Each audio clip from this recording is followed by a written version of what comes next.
BBC বাংলার অধিবেশন প্রবাহতে আপনাদের স্বাগত। আজ আপনাদের সাথে লন্ডন স্টুডিও থেকে আছি মানসী বড়ুয়া, আর ঢাকায় আমার সাথে থাকছেন আকবর হোসেন। বাংলাদেশের সর্বশেষ গুরুত্বপূর্ণ আপডেট সংবাদ আপনাকে স্বাগত। শুরুতেই সংবাদ শিরোনাম, পরে বিস্তারিত। প্রথমেই জানাবো আমাদের হাতে থাকা সর্বশেষ গুরুত্বপূর্ণ সবথেকে তাজা আপডেট সংবাদ। ইন্নালিল্লাহ, ভয়ঙ্কর দুঃসংবাদ। এবার শাহবাগে বাংলাদেশ মেডিকেল বিশ্ববিদ্যালয় হাসপাতালে ভয়াবহ আগুন, নিয়ন্ত্রণে 6 ইউনিট। রাজধানীর শাহবাগ বাংলাদেশ মেডিকেল বিশ্ববিদ্যালয় ব্লকে 4th তলায় ব্যাপক আগুন লেগেছে। আগুন নিয়ন্ত্রণে কাজ করছে ফায়ার সার্ভিসের 6টি ইউনিট। মুহূর্তেই আগুনের ঘটনায় পুরো এলাকায় ধোঁয়ায় ভরে গেছে। এরপর জানাবো এবার নিজেকে দ্য গার্ডিয়ান অব চিটাগং ঘোষণা করলেন জামাত ইসলামের শাহজান চৌধুরী। বাংলাদেশ জামাত ইসলামের কেন্দ্রীয় কর্মপরিষদ সদস্য শাহজান চৌধুরী নিজেকে the guardian of the Chittagong ঘোষণা করেছেন। তিনি তার একটি বক্তব্য সামাজিক যোগাযোগ মাধ্যমে ছড়িয়ে দিয়েছেন, যেখানে তিনি বলছেন, ডক্টর ইউনূস আমাকে 1 বছরের জন্য দ্য গার্ডিয়ান অব গ্যালাক্সি অর্থাৎ চিটাগাংয়ের গার্ডিয়ান করেছেন। এদিকে বিটিভির দুর্নীতি নিয়ে ভয়ঙ্কর প্রতিবেদন প্রকাশ। ফ্যাসিবাদী শেখ হাসিনার পতনের 15 মাস পরও বিটিভিতে তার দোসর দুর্নীতিবাজ কর্মকর্তারা বহাল রয়ে গেছে। তাদের বিটিভি ভবন থেকে তাদেরকে এখনো স্পর্শ করা হয়নি। কোটি কোটি টাকার দুর্নীতির অভিযোগ থাকার পরও আমি দোসর ছাত্রলীগের সাবেক নেতারা এখন বিটিভিতে ক্ষমতাধর আসনে রয়েছেন। তারা এখনো সরকারের বিরুদ্ধে নানা রকম কর্মকাণ্ড চালাচ্ছে এবং প্রতিনিয়ত তারা এখনো বিটিভিতে শেখ মুজিবের বিভিন্ন বিষয়গুলো প্রচার করছে, যেটা অন্তর্বর্তীকালীন সরকারকে চরম বিপাকে ফেলেছে। এই অবস্থায় গুরুত্বপূর্ণ সংবাদ জানাবো, সঙ্গেই থাকুন। এদিকে গৃহবধূকে গলা কেটে হত্যা, স্বামী আটক। নারায়ণগঞ্জের সোনারগাঁওয়ে রিয়া আক্তার 22 নামের এক গৃহবধূকে গলা কেটে হত্যা করার অভিযোগ পাওয়া গেছে। এই ঘটনায় নিহতের স্বামী আদিল 28কে আটক করেছে এলাকাবাসী। এরপর পুলিশের হাতে তুলে দেওয়া হয়। আজ উপজেলার মোগরাপাড়া ইউনিয়নের কামারগাঁও এলাকায় র্যাঙ্কস ফ্যাক্টরির আবাসিক কোয়ার্টার থেকে রিয়ার মরদেহ উদ্ধার করা হয়। এবং সর্বশেষ জানাবো, পদোন্নতি পেয়ে ডিআইজি হলেন পুলিশের 33 জন কর্মকর্তা। বাংলাদেশ পুলিশের 33 জন কর্মকর্তাকে উপপুলিশ মহাপরিদর্শক বা ডিআইজি পদে পদোন্নতি দেওয়া হয়েছে। আজ স্বরাষ্ট্র মন্ত্রণালয়ের জননিরাপত্তা বিভাগের পৃথক 2টি প্রজ্ঞাপনে তথ্য জানানো হয়েছে। এই ঘটনায় অনেকের মনেই চাঞ্চল্যকর পরিস্থিতি বিরাজ করছে। তারা বলছেন, এখন পদোন্নতি দিয়ে তাদেরকে আরও কাজ করার ক্ষেত্রে অনেক বেশি সুযোগ দেয়া হচ্ছে। তারা যেন আগামীতে নির্বাচনটা সুষ্ঠুভাবে করার ব্যাপারে তারা কাজ করতে পারে। প্রিয় দর্শক, এতক্ষণ শুনছিলেন সংবাদ শিরোনাম, এবারে বিস্তারিত। তবে তার আগে বন্ধুরা, অনুরোধ থাকবে এই সংবাদটিতে একটি লাইক দিন। এই চ্যানেলে আপনি নতুন হয়ে থাকলে আমাদের সংবাদটি দেখতে দেখতে চ্যানেলটি সাবস্ক্রাইব করে রাখুন। কমেন্ট করে বন্ধুরা আপনার মূল্যবান মতামত জানিয়ে দিন আপনি বিশ্বের কোন দেশ থেকে বা বাংলাদেশের কোন স্থান থেকে আমাদের সংবাদটি দেখছেন এবং শুনছেন। আর বন্ধুরা, সংবাদটি আপনার সোশ্যাল মিডিয়া ফেসবুকে শেয়ার করে বন্ধুদেরও দেখার সুযোগ করে দিন। গাজা যুদ্ধে আপনি যদি নিরীহ ফিলিস্তিনিদের ভালোবেসে থাকেন, কমেন্টে ইয়েস লিখে বিশ্ববাসীকে জানিয়ে দিন। এবারে বিস্তারিত।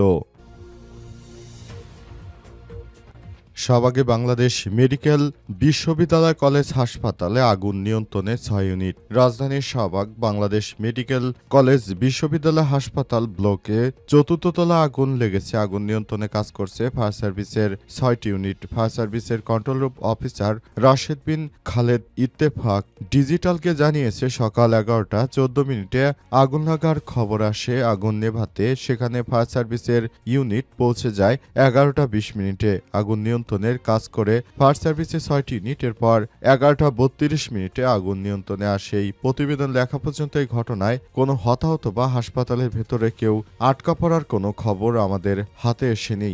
আমরা মনে করি এই ধরনের অনাকাঙ্ক্ষিত ঘটনা দেশ জুড়ে বিভিন্ন জায়গায় করানো হচ্ছে, যেগুলো নাশকতামূলক কর্মকাণ্ড করে। তা না হলে এখন যেহেতু শীতের দিন, সুতরাং এই সব সময়ে কোনোভাবে আর দেশের অভ্যন্তরে এসব সমস্যাগুলো চলতে পারে না।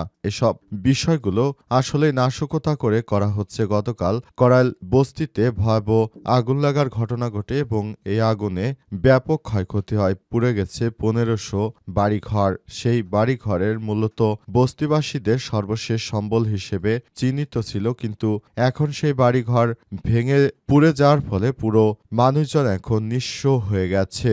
এই ঘটনার পরই পরিস্থিতি একদম খারাপ অবস্থায় চলে যাচ্ছে এবং সবাই মনে করে খুবই খারাপ অবস্থা তাদের জন্য অপেক্ষা করছে। এবার নিজেকে গার্ডিয়ান অব চিটাগাং ঘোষণা শাহজাহান চৌধুরীর। বাংলাদেশ জামাত ইসলামের কেন্দ্রীয় কর্মপরিষদ সদস্য শাহজাহান চৌধুরী নিজেকে গার্ডিয়ান অব চিটাগাং ঘোষণা করার একটি বক্তব্য সামাজিক যোগাযোগ মাধ্যমে ছড়িয়ে পড়েছে। ভিডিওতে তাকে বলতে শোনা গেছে, ১ বছরে কাজ করার জন্য ডক্টর ইউনূস ঘোষণা করেছেন শাহজাহান চৌধুরী গার্ডিয়ান অব চিটাগাং। গত ১৫ নভেম্বর রাতে সাতকানিয়া উপজেলার কাঞ্চনা ইউনিয়নের ৪, ৫ ও ৬ নং ওয়ার্ডে কর্মী সম্মেলন অনুষ্ঠিত হয়। সেখানে তিনি এই বক্তব্য দেন। সম্প্রতি তার বক্তব্যটি সামাজিক যোগাযোগ মাধ্যমে ব্যাপক আকারে ভাইরাল হয়েছে। জানা গেছে, তার এই ধরনের বক্তব্য দলের পক্ষ থেকে বলা হয়েছে। এই ধরনের বক্তব্য তার একান্ত ব্যক্তিগত, এ ব্যাপারে দল সম্পূর্ণ নিরপেক্ষ। দল তাকে এই ধরনের কোনো বক্তব্য দিতে বলেনি। তারপরও তিনি এর আগে একটি বক্তব্য দিয়েছেন। তিনি বলেছেন, পুলিশ, সেনাবাহিনী ছাড়া সমস্ত আইন শৃঙ্খলা রক্ষাকারী বাহিনীর সদস্যরা তাদের পিছু পিছু থাকবে এবং তাদের কথায় উঠবোস করবে ইত্যাদি নানা রকম আপত্তিমূলক কথাবার্তা বলার পর ইতিমধ্যে তার বক্তব্যটি সামাজিক যোগাযোগ মাধ্যমে ভাইরাল হয়ে যায় এবং এই বিষয়টি নিয়ে ব্যাপক সমালোচনার মুখে পড়ে জামাত ইসলামের ওই নেতা।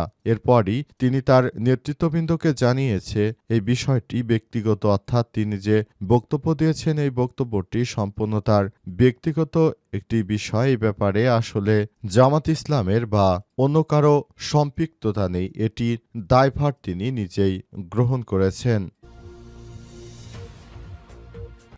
বিটিভির দুর্নীতি নিয়ে ভয়ঙ্কর প্রতিবেদন প্রকাশ। ফ্যাসিস্ট হাসিনার পতনের ১৫ মাস পর বিটিভিতে তার দোসর এবং দুর্নীতিবাজ কর্মকর্তারা এখনও বহাল রয়ে গেছে। তাদের টিকিট পর্যন্ত স্পর্শ করা হয়নি। কোটি কোটি টাকা দুর্নীতির অভিযোগ থাকার পরও আমি দোসর ছাত্রলীগের এই সাবেক নেতাদের এখনও কোনো তাদের বিরুদ্ধে ব্যবস্থায় গ্রহণ করা হয়নি। তাদের ব্যাপারে সরকার এখনও কিছুই করতে পারেনি, এখনও মুখে কুলুপ এঁটে বসে আছে। অন্তর্বর্তীকালীন সরকারের প্রধান উপদেষ্টা ক্ষমতা আসার পরও কেন বিটিভিতে এখনো হাত দেওয়া হয়নি এবং এসব বিষয়গুলো কেন এখনো দেখা হয়নি, এই বিষয়টি নিয়ে জানা যায়নি। তবে বিটিভির ওই কর্মকর্তাদের বিষয়ে দুর্নীতির বিস্তর অভিযোগ আজ প্রকাশ করা হয়েছে। তারা কিভাবে বিদেশে কোটি কোটি টাকা পাচার করেছে এবং সেখানে গাড়ি বাড়ির মালিক হয়ে তারা কিভাবে বাংলাদেশকে একদম ধ্বংসের শেষ প্রান্তে নিয়ে এসেছে, এসব বিষয়গুলোই দেখা যাচ্ছে। অন্তর্বর্তীকালীন সরকারের প্রধান উপদেষ্টা এসব বিষয়গুলোই দেখছেন। বিভাগীয় এবং গোয়েন্দা সংস্থার প্রতিবেদনে দুর্নীতির সুস্পষ্ট প্রমাণ থাকার পরও তাদের বিরুদ্ধে রহস্যজনকভাবে ব্যবস্থা গ্রহণ করা হচ্ছে না। অভিযোগ আছে, তথ্য মন্ত্রণালয় ও বিটিভির ঊর্ধ্বতন কর্মকর্তাদের ম্যানেজ করেই ধরাছোঁয়ার বাইরে আছে সব দুর্নীতিবাজ কর্মকর্তারা। দুর্নীতি দমন কমিশন, দুদক, জাতীয় নিরাপত্তা গোয়েন্দা সংস্থা এনএসআই ও বিটিভির নিজস্ব একাধিক তদন্ত কর্মকর্তাদের প্রতিবেদনে বিশ্লেষণে পাওয়া গেছে চাঞ্চল্যকর এসব তথ্য। গৃহবধূকে গলা কেটে হত্যা, স্বামী গ্রেপ্তার।